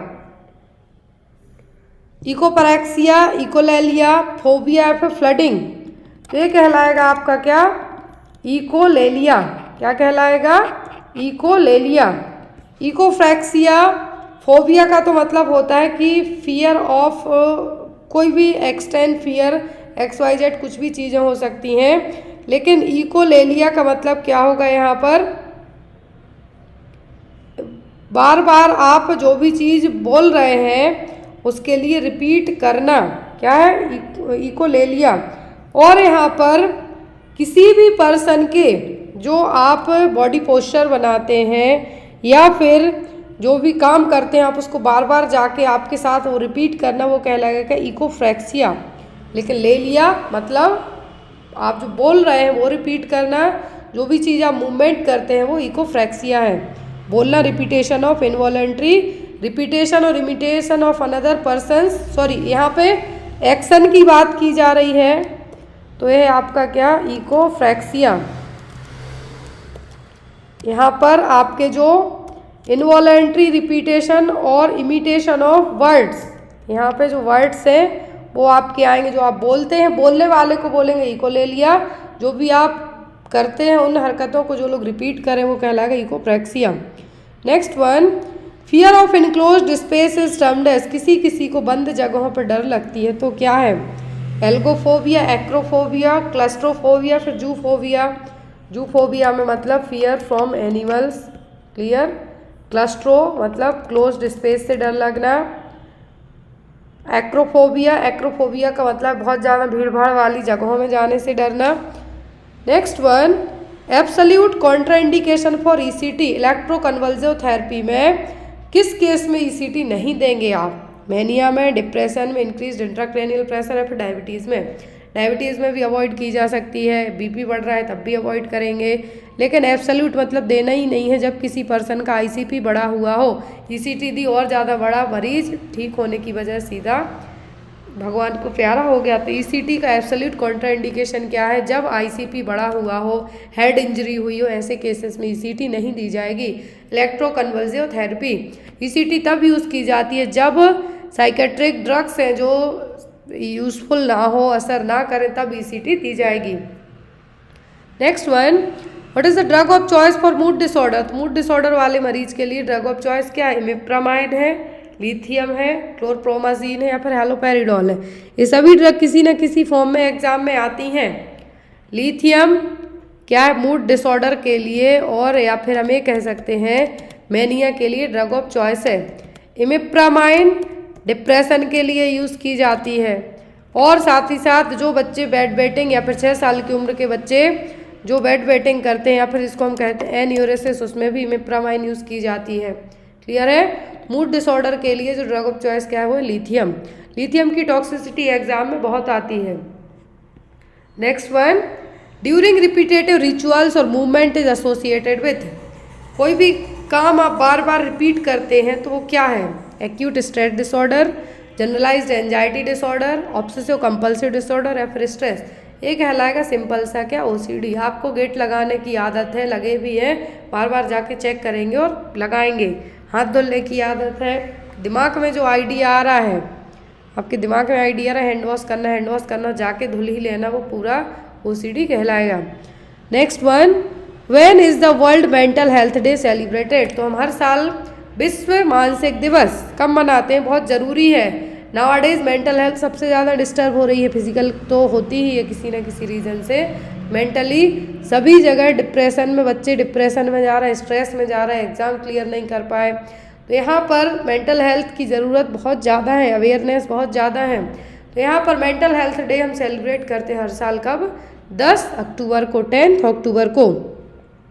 Next one, which is the most dangerous type of schizophrenia. तो सीजोफेनिया का सबसे डेंजर टाइप क्या है? सिंपल, हैप्रीफ्रेनिक, पैरानॉइड या फिर कैटाटोनिक। कौन सा सीजोफ्रेनिया सबसे डेंजर है? तो वो होता है पैरानॉइड, जिसको शकीले टाइप का सीजोफ्रेनिया आप कह सकते हैं। पर्सन हमेशा शक में ही रहेगा। Next one, which is not a clinical feature of depression. तो डिप्रेशन का क्लिनिकल फीचर कौन सा नहीं है? Increased activity, decreased volume of speech, poverty of ideas, sadness of mood. तो क्लिनिकल फीचर डिप्रेशन का कौन सा नहीं है?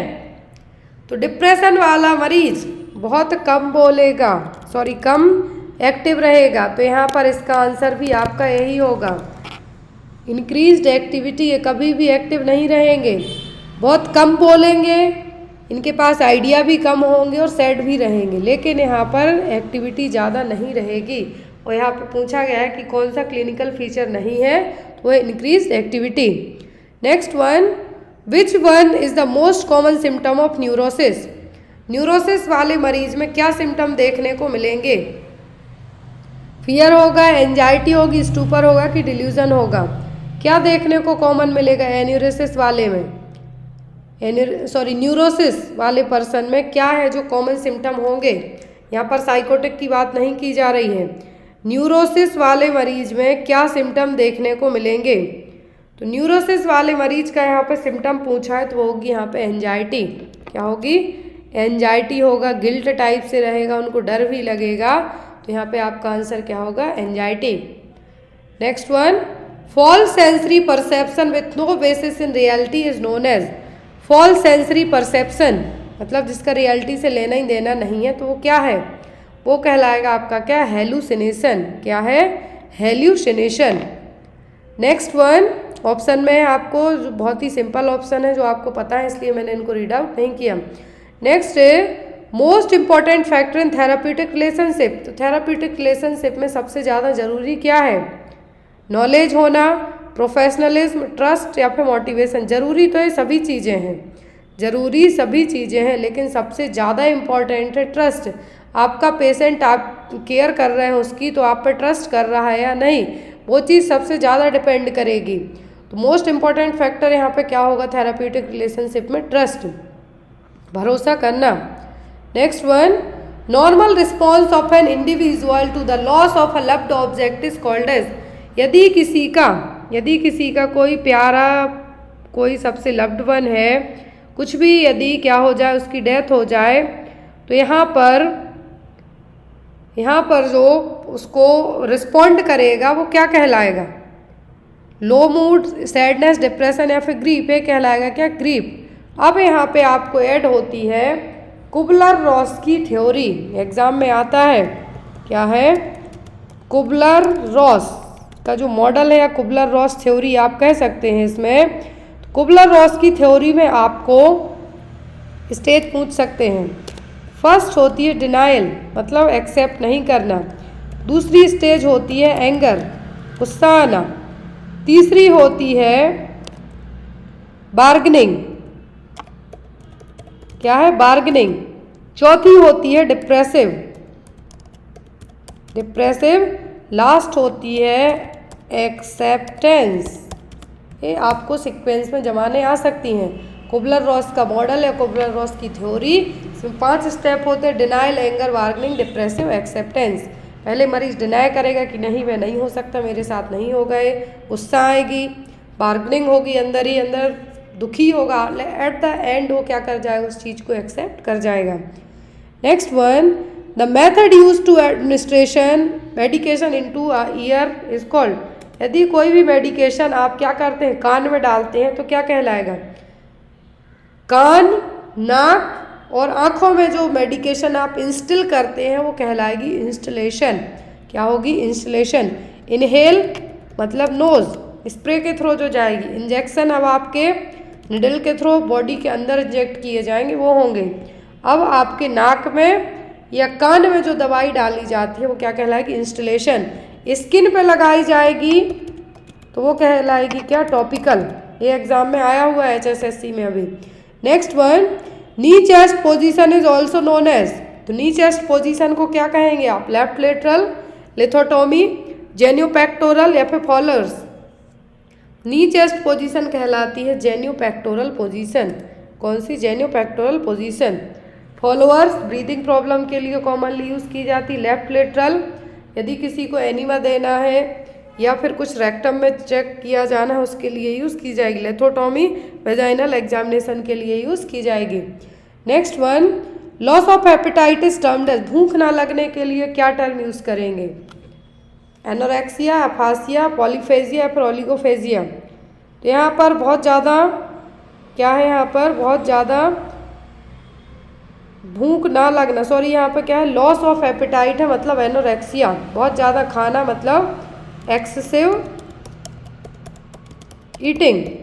पॉलीफेजिया, बहुत ज़्यादा खाना, पॉलीफेजिया, बहुत कम खाना, ओलिगोफेजिया, लेकिन भूख ही ना लगना, anorexia. Clear? Next is, as inform constant is obtained from a pre operative patient to prevent. जब मरीज की सर्जरी के पहले आप एक पेपर पे साइन करा लेते हैं वो कहलाता है इन्फॉर्म कॉन्सेंट। इसका रीज़न क्या होता है? कॉम्प्लिकेशन के लिए, इन्फेक्शन के लिए, यानी फॉल या फिर लीगल इम्प्लीकेशन। आप लीगल इम्प्लीकेशन में ना फंसें उसके लिए आप पहले ही मरीज की फैमिली से साइन करा लेते हैं। और ये चीज़ सबसे ज़्यादा इम्पॉर्टेंट होती है जब आप किसी हेल्थ फैसिलिटी में काम कर रहे हो तब। Next one, an instrument placed against a patient chest to hear both chest and heart sound. तो चेस्ट और हार्ट साउंड सुनने के लिए मरीज के चेस्ट पे आप एक इंस्ट्रूमेंट रख के सुनते हैं कानों में लगा के, तो वो क्या है? स्टेटोस्कोप है, ऑटोस्कोप है, स्फिग्मोमैनोमीटर है कि टेलीस्कोप है? स्फिग्मोमैनोमीटर यूज़ करेंगे बीपी चेक करने के लिए, ऑटोस्कोप यूज़ किया जाएगा आपके कान चेक करने के लिए, स्टेटोस्कोप यूज़ किया जाएगा आपका हार्ट और चेस्ट साउंड सुनने के लिए। Next one, which of the following is the meaning of PRN? PRN का मतलब क्या? When advise, immediately, when needed या फिर नाउ। तो ये कहलाएगा क्या? व्हेन नीडेड, जब जरूरी हो तब। Next one, what should the nurse read carefully in the drug order to give safe medication? यदि मरीज को आप मेडिकेशन दे रहे हैं तो आपको क्या चीज़ें पहले पढ़ लेनी है? ड्रग एंड पेशेंट नाम, ये बिल्कुल पढ़ना है। ड्रग डोज एंड रूट, ये भी पढ़ना है। Drug and signature of the doctor, ये सभी चीज़ें पढ़नी है। देन आफ्टर आप किसी मरीज को मेडिकेशन एडमिनिस्टर करेंगे। Right patient, right route, right dose and जो डॉक्टर ने आपको प्रिस्क्राइब किया है। यदि ऑप्शन में आपको ये नहीं है, इनमें से एक है लेकिन ये तीनों आपके मिलते जुलते हुए हैं, तब आपका आंसर होगा all of the above. Clear? Next one, the activity that is not recorded by pulse oximeter. तो पल्स ऑक्सीमीटर में SpO2 लेवल चेक किया जाएगा, ऑक्सीजन सैचुरेशन चेक होगी और पल्स चेक होगी। ECG चेंजेस देखने को नहीं मिलेंगे। क्लियर? पल्स ऑक्सीमीटर कोरोना के टाइम पे सबने खरीद लिया था। Next one, collapsing pulse is known as. Collapsing pulse को क्या कहा जाएगा? वाइसेमिनल पल्सस, अलार्मनेस, वाटर हैमर या फिर बाउंडिंग पल्स। कोलैप्सिंग पल्स कहलाती है वाटर हैमर पल्स। कौन सी? Water hammer pulse.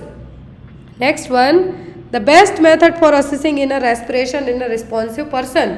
यदि मरीज रिस्पॉन्ड कर रहा है, बेहोश नहीं रिस्पॉन्ड कर रहा है, तो आप उसकी रेस्पिरेटरी रेट कैसे चेक करेंगे?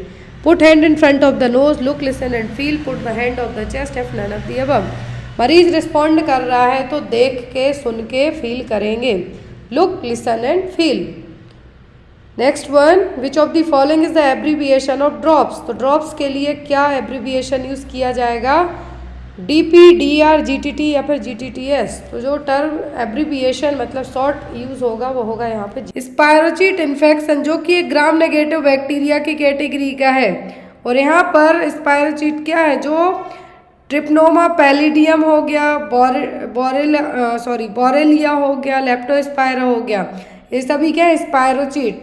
और यहाँ पर यदि आपको, क्योंकि बैक्टीरिया है तो स्पायरोचीट की कैटेगरी में यदि आपका नाम पूछ लें तो क्या आपको बताना है, ट्रिप्नोमा पैलिडियम।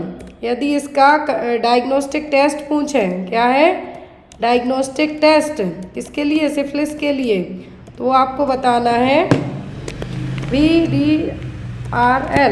एग्जाम में आपको आता है तो VDRL टेस्ट है किसके लिए किया जाता है, सिफिलिस को डायग्नोस करने के लिए।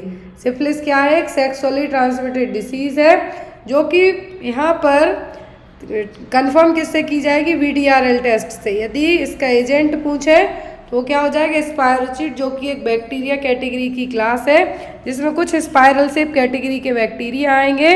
इसके आपको बहुत सारे यहाँ पर जो बैक्टीरिया होते हैं, जो लाइमी डिसीज का हो जाएगा या फीवर का, सिफिलिस का, ऐसा भी क्या है कि स्पायरोचीट इन्फेक्शन है। तो मोस्ट ऑफ दी स्पायरोचीट में आपको सिफिलिस ही पूछा जाता है, या फिर जो अदर लाइमी डिसीज है वो लाइमी डिसीज का अलग से आपको पूछा जाता है।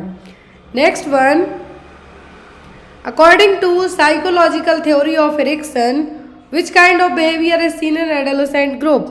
तो साइकोलॉजिकल थ्योरी के अकॉर्डिंग जो एरिक एरिक्सन ने साइकोलॉजिकल थ्योरी दी है, तो उनके अकॉर्डिंग एडोलेसेंट एज में क्या बिहेवियर देखने को मिलेगा, autonomy versus shame, trust versus mistrust, initiative versus guilt, ego identity versus role confusion.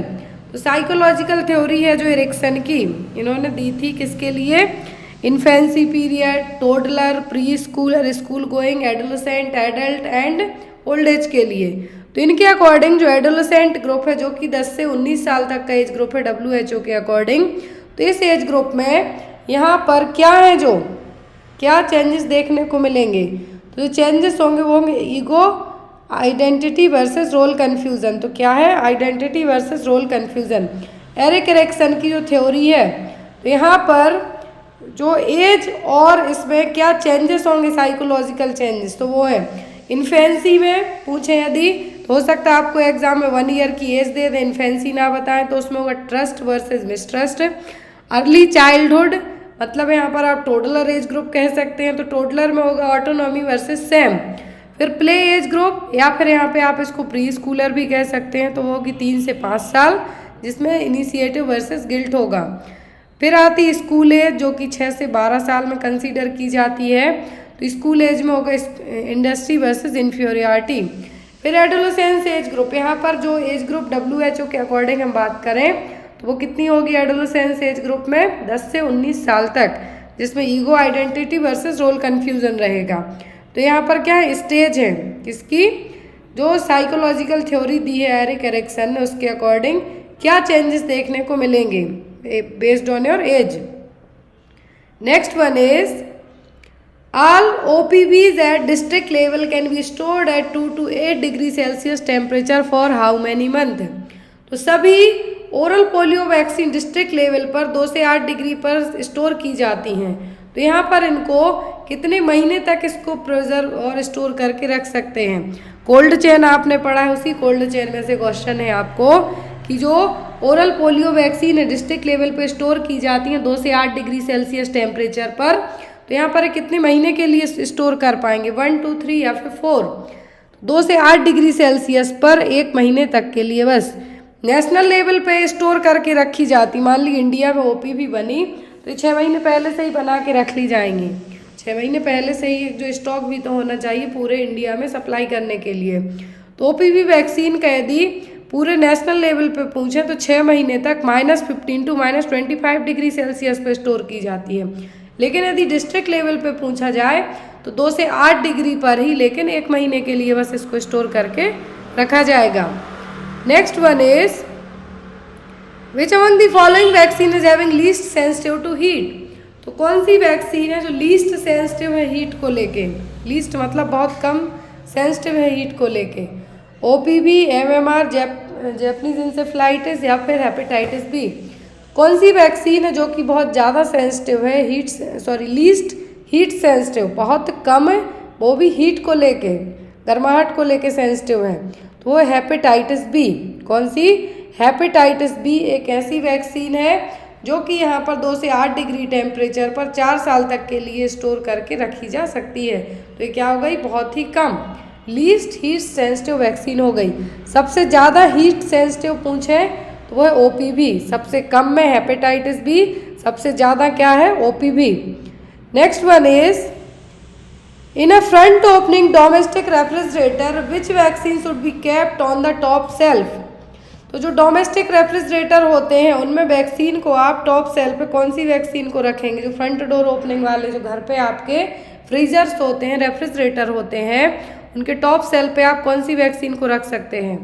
HIB haemophilus influenza type B, HPV tetanus toxoid, MMR BCG OPV, DTP hepatitis B, rotavirus HIV DTP। कौन सी vaccine है जो कि front opening जो आपके घर पे जो fridge होते हैं उनमें टॉप सेल पे रख सकते हैं आप? तो वो होगी MMR BCG and oral polio vaccine. क्या है? MMR BCG and oral polio vaccine. तो measles, MMR BCG OPV, yellow fever, तो ये सभी वैक्सीन क्या है? डैमेज नहीं होंगी, टॉप सेल पे आप रखेंगे तो फ्रीजिंग के कारण ये डैमेज नहीं होंगी। लेकिन जो टॉप सेल पे आपने रख दी, MMR हो गई, BCG हो गई, MR हो गई, जो 15 महीने की एज में दी जाती है, ओनली MR, बस यदि आपको MR कैंपेन पूछा जाता है 15 महीने का। फिर OPV येलो फीवर JE की हो गई। इन सभी वैक्सीन को not damaged bye freezing on the top self, जो फ्रिज आपके घर पे है उनके टॉप सेल्फ में फ्रीजिंग वाला जोन है, क्योंकि अपोजिट में ही रहेगा, तो यहाँ पर फ्रीजिंग के यहाँ पर डैमेज नहीं होंगी। लेकिन DTP, DT, TD, TT hepatitis B और यहाँ पर जो आप HPV हो गई, रोटावायरस हो गई, ये सभी क्या फ्रीज सेंसिटिव वैक्सीन है, तो इनको सबसे नीचे के सेल में रखा जाता है। Next one is which test is used to check whether freeze sensitive vaccine have been damaged by exposure to temperature below 0 degree Celsius. तो कौन सा टेस्ट किया जाएगा जो फ्रीज सेंसिटिव वैक्सीन है? हमने यहाँ पे देखा कि जो फ्रीज सेंसिटिव वैक्सीन कौन सी है? DTP, DT, ये सभी क्या है? फ्रीज सेंसिटिव वैक्सीन है। तो इनको यहाँ पर क्या है, जो 0 डिग्री टेम्परेचर पर यदि ये जाती हैं तो कौन सा टेस्ट किया जाएगा कि ये डैमेज हुई हैं, यूज़ करने लायक है या नहीं? स्टिक टेस्ट, सेक टेस्ट, सिक टेस्ट या फिर शॉक टेस्ट? कौन सा टेस्ट करके पता लगाया जाएगा कि जो वैक्सीन फ्रीज सेंसिटिव वैक्सीन है ये डैमेज नहीं हुई हैं 0 डिग्री टेम्परेचर के नीचे जाने पर भी? तो वो होगा सेक टेस्ट। क्या है? सेक टेस्ट। जो सिक टेस्ट जो यहाँ पर सिक टेस्ट है डिप्थीरिया के लिए होगा। सेक टेस्ट तो वैक्सीन फ्रोजन तो नहीं है, वो चीज़ चेक की जाएगी। किसके लिए? स्पेशली जो DPT हो गई, हेपेटाइटिस बी वैक्सीन हो गई, टिटनेस टॉक्साइड हो गई, रोटावायरस वैक्सीन हो गई, इनको चेक किया जाएगा कि सेक टेस्ट के थ्रू पता किया जाएगा कि ये वैक्सीन डैमेज तो नहीं हुई और इनकेस हो गई है तो इनको डिस्कार्ड कर देना है। नेक्स्ट वन इज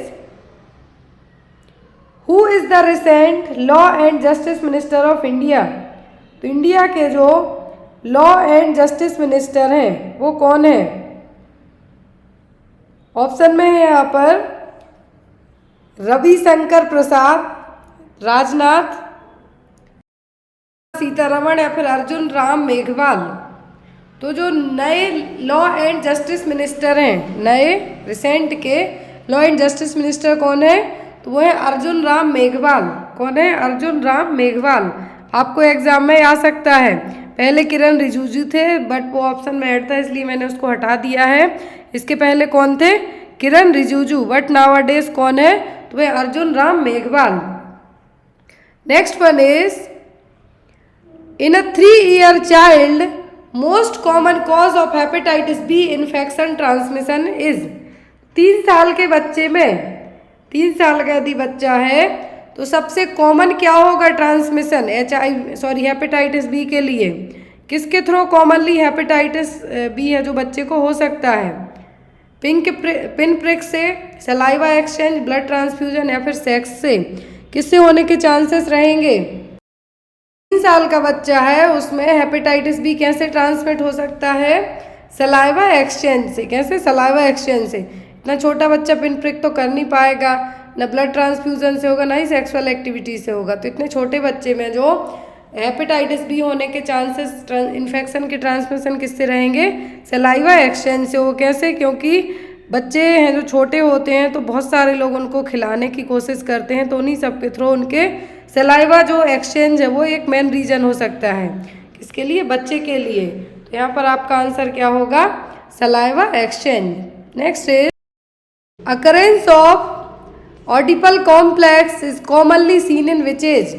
तो ऑडिपस कॉम्प्लेक्स किस एज में देखने को मिलेगा? Girls between 1 to 3 year of age, boys between 1 to 3 year of age, girls between 3 to 5 year of age, या फिर boys between 3 to 5 year of age? तो किस एज में, कौन सी एज में है जो क्या देखने को मिलेगा? ऑडिपल कॉम्प्लेक्स। ऑडिपल कॉम्प्लेक्स में क्या होगा कि जो बच्चे हैं वो अपोजिट सेक्स की तरफ इंटरेक्ट होंगे। लड़कियां हैं तो पापा की तरफ और लड़के हैं तो मम्मी की तरफ। तो यहाँ पर वही चीज़ है। तो यहाँ पर क्या है जो ऑडिपल कॉम्प्लेक्स किस एज में वो सबसे ज़्यादा देखने को मिलता है? तो ये देखने को मिलता है 3 से 5 साल की उम्र में। किसमें? 3 से 5 साल की उम्र में। ऑडिपस कॉम्प्लेक्स पूछे तो बॉयज़ के लिए है। किसके लिए? बॉयज़ के लिए। और इलेक्ट्रा पूछे तो वो गर्ल्स के लिए है। आप ध्यान से देखिए, आपको एग्जाम में यदि ऑडिपल कॉम्प्लेक्स पूछा जाए तो आपको बताना है बॉयज़ के लिए 3 से 5 साल में, गर्ल्स के लिए क्या है? Electra complex. Electra complex is a girl sexual desire for their father and envy of mother. Mother से चिढ़ना स्टार्ट कर देंगी लड़के। और ऑडिपल कॉम्प्लेक्स में क्या होगा? Boys sexual desire for mother and hated toward father. तो ये चीज़ रियल में देखने को भी मिलती है। इलेक्ट्रा कॉम्प्लेक्स और ऑडिपस कॉम्प्लेक्स, जिनके यहाँ बच्चे होंगे वो ये चीज़ यहाँ अपने यहाँ पे घर पे इजीली इस चीज़ को फील कर सकते हैं। तो यहाँ पर क्या होगा? Electra for girls and oedipal for boys. ये अपोजिट सेक्सुअल डिजायर है बच्चों की, छोटे बच्चों की, स्पेशली 3 से 5 साल की एज ग्रुप में। Next is DPT is contraindicated and which age? तो डिप्थीरिया पर्टिसिस टिटनेस वैक्सीन किस एज में कॉन्ट्राइंडिकेट होगी? Family history of conversion, mild diarrhoea, progressive neurological illness या फिर एक्यूट रेस्पिरेटरी ट्रैक्ट इन्फेक्शन? तो डीपीटी किस एज में कॉन्ट्राइंडिकेट रहेगी?